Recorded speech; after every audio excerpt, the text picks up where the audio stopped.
Hello everyone, it's your girl Tanya. Welcome to another chapter of Books and Brown Liquor. All right, thank you for watching, thank you for tuning in, thank you for my continuing subscribers, and thank you for the new ones. I appreciate you. All right, let's talk about this book. All right, okay. This video is my book review of The Housemaid by Frieda McFadden. So, quick housekeeping. A few months back, I read The Inmate by Frieda McFadden, and I was talking all kind of shit. I know. Because the main character got on my nerves, and I always said, I'm not going to let that book deter me. I am going to hang in there with Frieda McFadden, and I'm glad I did. This book redeemed Frieda McFadden for me, okay? So The Housemaid by Frieda McFadden, OMG, all right? Like, this is all kinds of crazy right here, okay? So, our main character, her name is Millie. Millie is a young woman just trying to get her life together. She's trying to get a job, and she has a checkered past. Matter of fact, she's currently on probation, and one of the conditions of her probation is to maintain employment. So she accepts a live-in housemaid position for the wealthy Winchester family. She is hired and basically governed by Nina Winchester. Now, of course, there's a husband. His name is Andrew. And there's like a daughter who walks around looking like a Stepford wife. Okay, but whatever. The main, let's call her the opposition, the antagonist, if you will, the bad guy, okay? Nina Winchester hires Millie to come in and maintain the house. And everything looks okay in the beginning. She's well dressed, manicured nails, polite, whatever. But it doesn't take long for Nina to start showing her true colors, okay? So it's like, yeah, your job is to, clean the kitchen, clean the bathroom, keep the house clean, yada, yada. All right, cool, easy enough. The problem is, I'm trying not to say it, but I don't know no other way but to say it. Nina is very difficult to work for. Nina is like, if being a bitch was an occupation, Nina is the CEO and president of all bitches everywhere, okay? This bitch is crazy. This bitch is crazy for real. Like, if being a bitch was a profession, she's a client and a CEO, okay? This bitch is a monster. So she is very hard on Nina, but Nina knows that she has to stay gainfully employed in order to not return to prison. So basically, Nina's got her where she wants her. So this shit is just, it's a lot. It's a lot to deal with. There's so many times in the book where you want to tell Nina to take this job and shove it. But again, she knows who she hired. She knows she's got this girl in her grips. So I also want to mention, the home is very beautiful. The home is nice. The husband is, kind of passive. He's one of those men that just let the woman do what she wants because he don't feel like arguing with this crazy bitch. But upon arriving in the house and, you like give her the tour of what's expected of her. Then you show her to her bedroom, and it's a fucking, like, Cinderella stayed in a better room than this, okay? The room is in the attic, and it looks like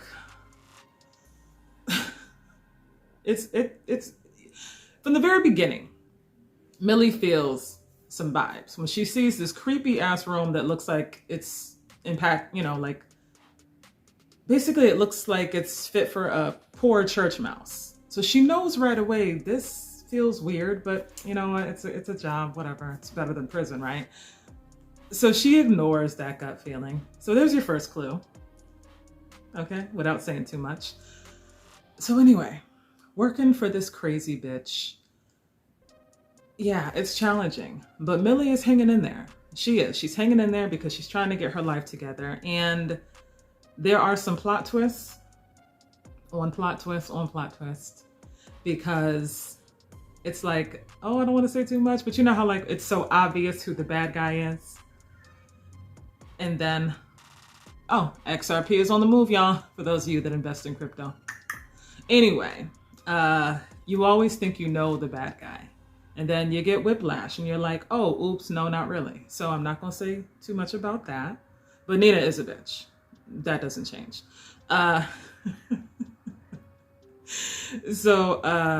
This poor girl. I really like this book because Frieda McFadden, she does a really good job of creating this Stepford wife kind of atmosphere that looks good on the surface, but beneath the surface, there's some weird, crazy shit going on.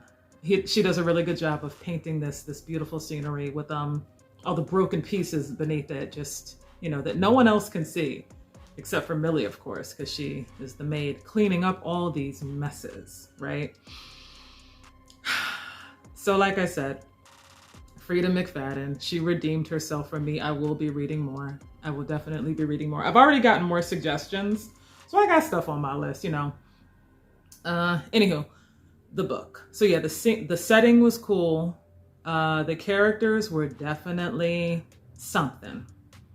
I think that some of the themes in this book that are tackled are like feeling trapped, feeling like you don't have a way out. There is an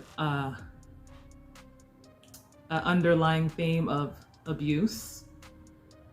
Okay. And but yeah, like I said, the feeling of being trapped, feeling like you actually do feel for this maid. Because like I said, you definitely want to tell Nina to take this job and shove it. But Millie's in a position, she's not in a position where she doesn't have a lot of options right now.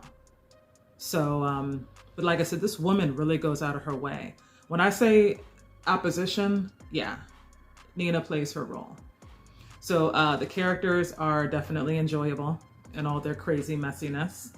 The atmosphere, definitely creepy. The whole entire time, even when stuff isn't going down, and trust me, there's lots of stuff going down, but even when the stuff isn't going down, you just feel like in the pit of your belly that, you know, you feel in your gut, this girl, is she safe here? Like, keeping a job is one thing, but is she safe here? And I'm not gonna say no more about that, but definitely you just feel that feeling like something's coming. Yeah, so the ending was, I would say the ending was satisfactory. There's a line, the last line of the book, you're like, wow. I don't want to say too much because that would interfere with things if you haven't read it, but the last couple lines of the books, I'm like, wow. Crazy. Okay, so crazy is just all up and through this book. Okay, it's just all up and through here. Anyway, I gave this book a 4. Like I said, Frieda did redeem herself for me, and I will be reading more. The Housemaid by Frieda McFadden. It's never who you think it is, and it was a fun ride. It was a fun ride. It was a fun ride. It was a fun time. I enjoyed it. I recommend it, and that's all I got. Thank you for watching. Bye.